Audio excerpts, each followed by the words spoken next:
Who's hot and who's not? Ruthless Ireland and Tommy Reffell shine while Scotland and kick tennis frustrate. It's time for our Monday wrap of who has their name in lights and who is making the headlines for all the wrong reasons after the weekend. They're on fire. Ireland 0, Italy go 10 from 10. Ruthless, efficient, clinical. Just a few words to sum up Ireland's performance against Italy on Sunday. It was such a slick showing at times in Dublin as they crossed 6 times to make light work of the Azzurri, even denying their visitors one single point on the board. Jack Crowley, Dan Sheehan, 2, Jack Conan, James Lowe and Calvin Nash all crossed the whitewash as Ireland made it back-to-back bonus point wins to start their Six Nations title defence in style. Can anyone stop the Irish claiming successive Grand Slams? England v Wales star performers. It was not the greatest game at Twickenham, but there were some real standout displays. Leading the way was undoubtedly Tommy Reffell, who should have really been named the man of the match.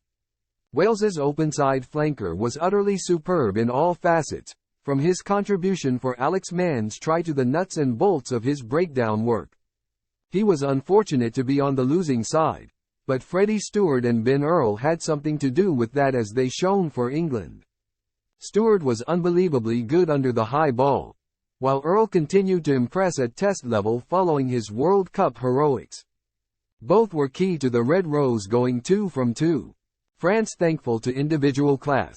Speaking of individual players impressing, and Les Blues were indebted to the likes of Gaël Fickou, Francois Cross, Gregory Aldred and Louis Bielbieri, considering their struggles in certain areas of the game at Murrayfield. They were thoroughly outplayed in the first half, but Aldred and Fickou stepped up and kept the visitors in the contest. After the interval, the France skipper went off injured, but Cross was excellent in his absence, while Bielbieri won the match with a brilliant piece of skill.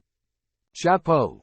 Springboks' new coaching team, after losing the services of head coach Jacques Nienaber and assistant coach Felix Jones to Leinster and England respectively, saw rugby have moved quickly to replace the duo with ex-Ireland and New Zealand internationals Gerry Flannery and Tony Brown coming in as the Boks defence and attack coaches respectively.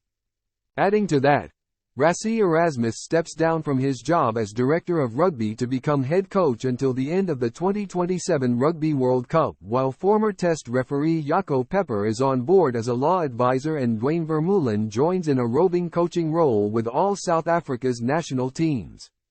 That is one impressive backroom. Rob Baltini rewarded. For the first time in his career, the back rower won the John Eales Medal as he was recognised as the best player in Australia for 2023.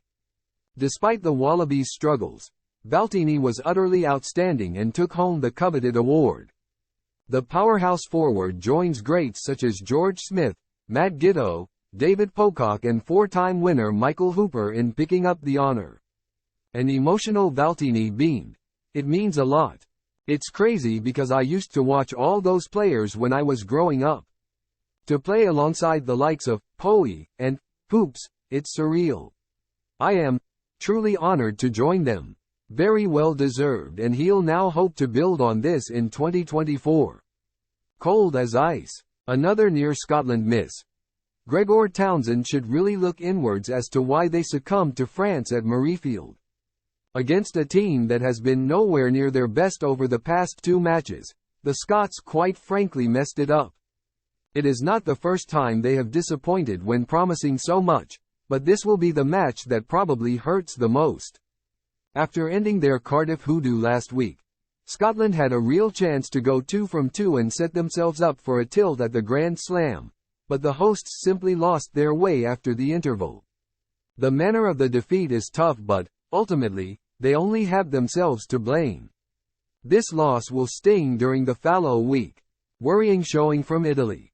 Have Italy slipped back into their dismal Rugby World Cup form? We hope their showing against Ireland on Sunday was merely a blip, as to be nilled and have 36 points put on them will concern their supporters. They struggled to fire a shot at the reigning champions, and this result sees them drop to the bottom of the table after 2 rounds. Gonzalo Quesada has work to do in the fallow week before they travel to France. Italy then have Scotland at home before finishing at Wales as they look to avoid another winless campaign. Kick tennis at Murrayfield. There were bizarre scenes at Murrayfield as for several minutes players from France and Scotland booted the ball to each other without sending any runners after those kicks. Due to a loophole in the game's current framework, players who are at least 10 meters away from catcher do not have to retreat and can just stand still. They are then played onside when the individual that has the ball advances 5 meters, leaving little chance of counter-attacking. This means both sides cannot use the space to do something positive, which sees players of opposing sides merely kicking the ball back and forth while waiting for their respective opponents to simply make a mistake. It was not surprising that boos rang out around the field while this was going on in that clash between the Scots and Les Blues on Saturday. Scotland's disallowed try.